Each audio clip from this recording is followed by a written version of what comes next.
Mortgage loans, business loans సులభంగా government, private banks నుండి ఇప్పించబడును. ఇన్స్టాలో లైక్స్, షేర్స్ కోసం ఎంతకైనా తెగిస్తున్నారు కొందరు యువతీ యువకులు. బూతులు మాట్లాడుతూ రీల్స్ చేయడం ట్రెండ్ అంటూ రోడ్లపై డబ్బులు వెదజల్లుతూ ఏదో సేవ చేస్తున్నట్లు ఓవర్ యాక్షన్ చేస్తున్నారు. తాజాగా ఓ యూట్యూబర్ ఇదే పని చేశాడు. 3 సార్లు రోడ్లపైన డబ్బులు చల్లుతూ వీడియోలు తీసి వాటిని ఇన్స్టాగ్రామ్లో పోస్ట్ చేశాడు. ఇప్పుడు చిక్కుల్లో పడ్డాడు.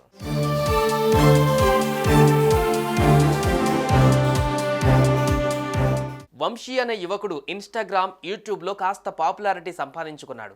ఆ పాపులారిటీతో మంచి పేరు తెచ్చుకోవాల్సిన అతను కొన్ని చెత్త పనులు చేసి ఏకంగా ఇప్పుడు తన మెడ మీదకు తెచ్చుకున్నాడు. ఇలాంటి తప్పు మరోసారి చేయకుండా నెటిజన్లే బుద్ధి చెబుతున్నారు.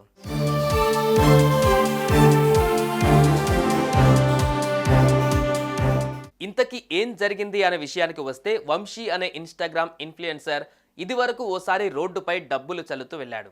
అవి నకిలీ నోట్లు అనుకున్నారు చాలామంది. కానీ పరీక్షించి చూస్తే అవి అసలైన నోట్లని తెలుసుకొని వాటిని తీసుకున్నారు. ఇదంతా ఓ బిజీ రోడ్డులో జరిగింది. మరోసారి కూడా ఇదే పని చేశాడు. దాన్ని వీడియో తీసి ఇన్స్టాగ్రామ్లో పోస్ట్ చేశాడు. తాజాగా కేపీహెచ్పీ రోడ్ నెంబర్ 1లోనూ బైక్పై వెళ్తూ డబ్బులు రోడ్డుపై చల్లాడు. అది కాస్త రద్దీ రోడ్డు కాగా కొందరు ఆ డబ్బులు ఏరుకునే పనిలో పడ్డారు.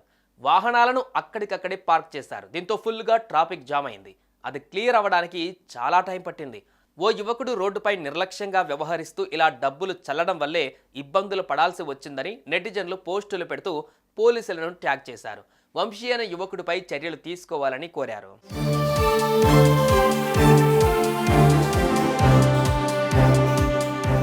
ఇదిలా ఉంటే డబ్బులు చల్లిన తర్వాత వంశీ పలు వ్యాఖ్యలు చేశాడు. తాను 50,000 రోడ్డుపై చల్లానని, ఇలా మీరు కూడా ఈజీగా డబ్బులు సంపాదించాలంటే తన టెలిగ్రామ్ ఛానల్లో జాయిన్ అవ్వాలని కోరాడు. కాగా వంశీ బెట్టింగ్ యాప్స్ ప్రమోట్ చేస్తూ ఉంటాడని, అందులో వచ్చిన డబ్బే ఇలా విచ్చలవిడిగా పడేస్తున్నాడు అని పలువురు అంటున్నారు.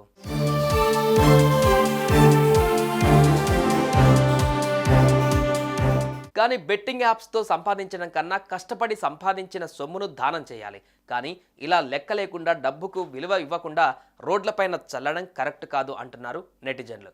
మరి ఈ విషయంపై పోలీసులు ఎలాంటి రియాక్షన్ తీసుకుంటారో చూడాలి.